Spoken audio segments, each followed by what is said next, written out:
Some sounds you can never unhear. Some sights you can never unsee.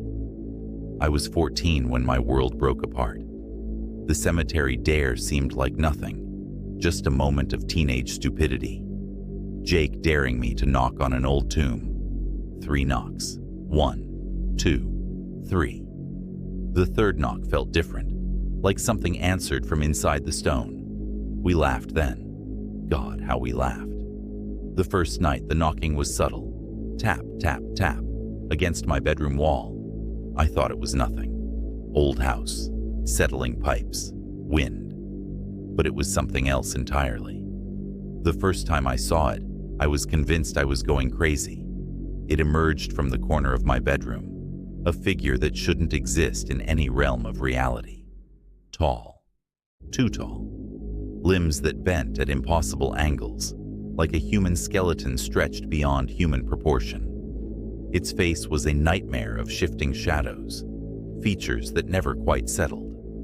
Eyes that weren't eyes, but bottomless black holes that seemed to consume light itself. When it moved, reality seemed to ripple.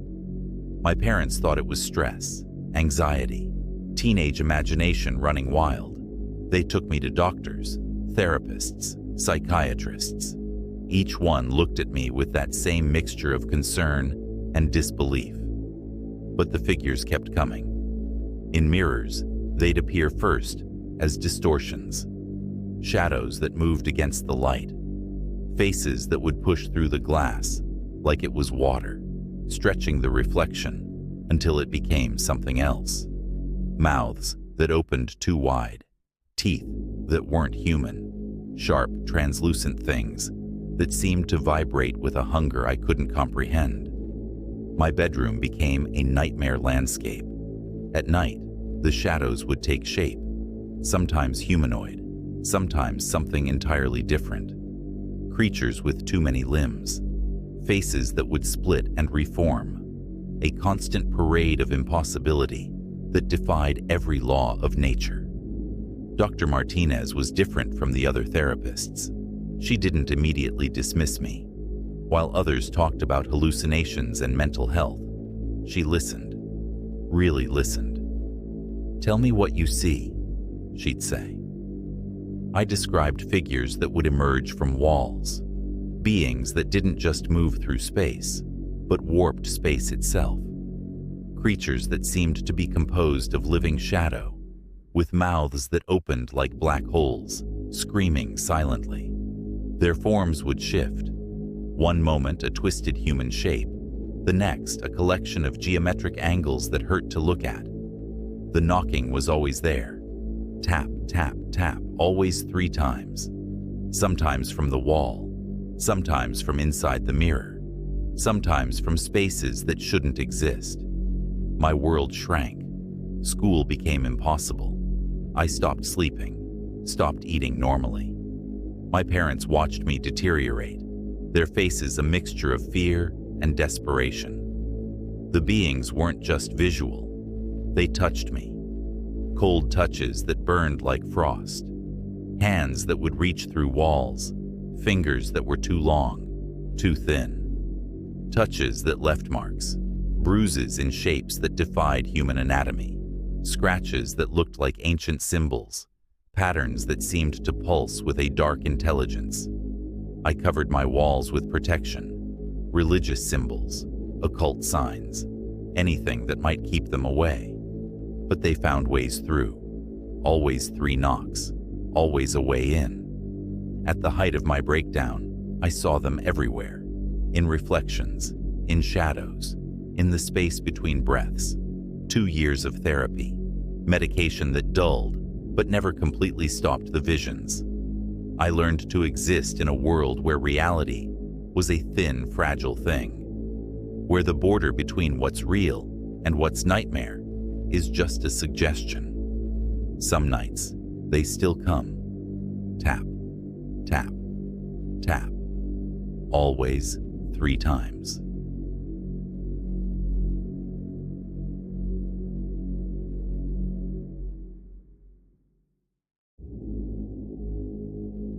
I never believed in curses.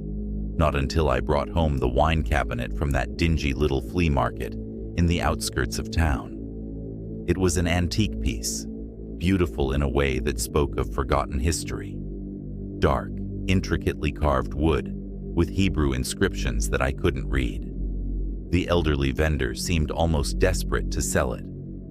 The first night it was in my home, the dreams began.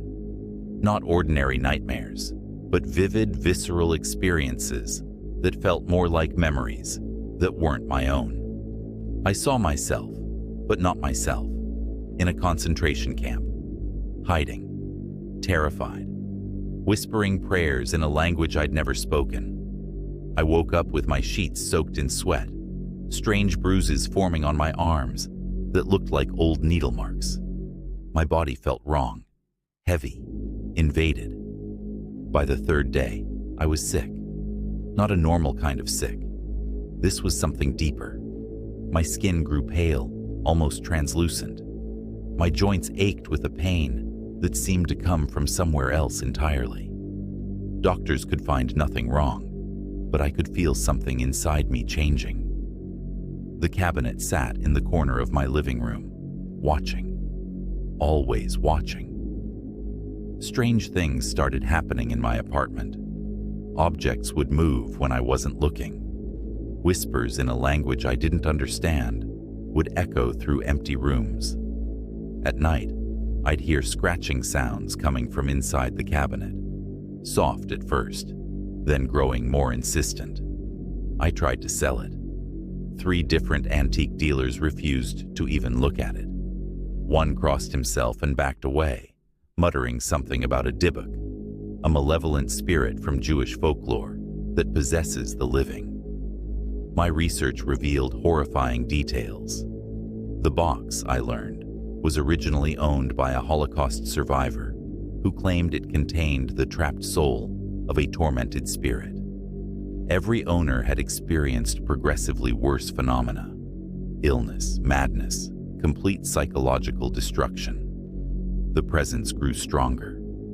I'd find myself speaking in a language I'd never learned, my hands moving in ritualistic gestures I didn't understand. Photographs around my home began to change. Faces would blur, distort, their eyes becoming dark, empty voids that seemed to watch me. My friends stopped visiting. They said I looked wrong, changed. My eyes had a darkness they'd never seen before. On the 7th night, everything came to a head. I woke to find myself standing in front of the cabinet, my hands bleeding from where I'd been scratching intricate symbols into my own skin. The whispers became a chorus, hundreds of voices speaking simultaneously, a cacophony of pain and rage and desperate, endless suffering. The cabinet opened by itself. What emerged was not human, not anymore. A shadow that was more than a shadow, a presence that consumed light itself. I could see faces within its darkness, hundreds of tormented souls, their screams trapped behind a veil of darkness. I knew then that I had a choice: become consumed or fight. Using every ounce of willpower I possessed, I grabbed the matches from my kitchen. As the entity lunged toward me, I set the cabinet ablaze. The wood seemed to scream as it burned. The fire consumed everything: the cabinet, the spirits, the darkness. When the firefighters arrived, they found me unconscious but alive. The apartment was destroyed, but something fundamental had changed.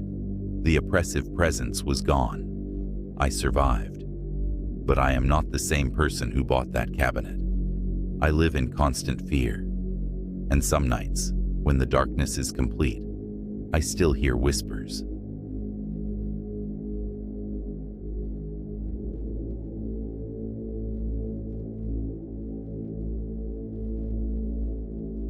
My name is Daniel, and I've always been haunted, though I didn't know it until recently. Growing up, I was the kid other children whispered about, the one who seemed to attract strange occurrences. Toys would move when I wasn't looking. Shadows would linger in corners just a moment too long. My parents called it an overactive imagination, but I knew different. Something had been watching me my entire life. I became a software engineer to escape the chaos of my childhood. Logic, structure, clean lines of code that made sense. A world where everything could be explained, controlled. I worked for a tech startup in downtown Seattle, living alone in a small apartment with bare walls and meticulously organized bookshelves. My life was a carefully constructed algorithm of routine and predictability, until the night it arrived. The first true manifestation happened during a particularly stressful project. I'd been working 18-hour days, surviving on cold coffee and energy drinks. My mind was a frayed wire, ready to snap. That night, sleep paralysis took me completely by surprise. I lay there, absolutely motionless, my brain screaming while my body remained frozen. The room temperature plummeted. My breath came out in small, terrified clouds. And then, it emerged from the shadows. Initially, it was just a distortion, like a tear in reality's fabric. But then, it took shape. Impossibly tall, with limbs that didn't conform to human anatomy. They bent and twisted like living shadows, reaching toward me with what seemed like infinite patience. Where a face should have been, there was only an absolute darkness, a void so complete it seemed to absorb light itself. The first physical evidence came the next morning. Intricate scratch marks lined my arms, too precise to be random, too deliberate to be accidental. They formed patterns, meaningful patterns. My rational mind fought against the supernatural explanation. I documented everything: photographs, journal entries, recordings from the night vision camera I'd set up after the first encounter. But each piece of evidence seemed to vanish or become distorted just when I thought I could prove something was happening. My work suffered. Colleagues noticed my increasing paranoia. I'd jump at sudden movements, constantly checking over my shoulder. During meetings, I'd see its shadow stretching across walls, always just at the edge of perception, never fully visible. I began intensive research, not just internet conspiracy theories, but serious academic investigations into paranormal phenomena. I studied medieval texts about shadow entities, read obscure psychological journals about collective hallucinations, anything that might explain what was happening to me. An elderly professor of paranormal anthropology I contacted suggested something terrifying. Some entities, he wrote, aren't just haunting individuals, they select them, feed off their specific emotional energy, and once selected, the victim becomes a permanent target. The encounters escalated. It wasn't just night anymore.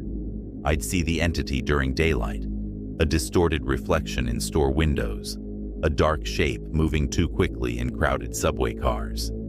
Sometimes I'd catch glimpses of its elongated fingers, just touching the edges of my peripheral vision. My apartment became a fortress. Salt lines across doorways, ancient protective sigils, researched from obscure texts, cameras, motion sensors. Nothing seemed to work completely. The night of confrontation came unexpectedly. I was preparing for a major work presentation, surrounded by research documents and code printouts. The room seemed to darken, even though it was mid-afternoon. The shadows began to move, not naturally, but with a deliberate hunting intelligence.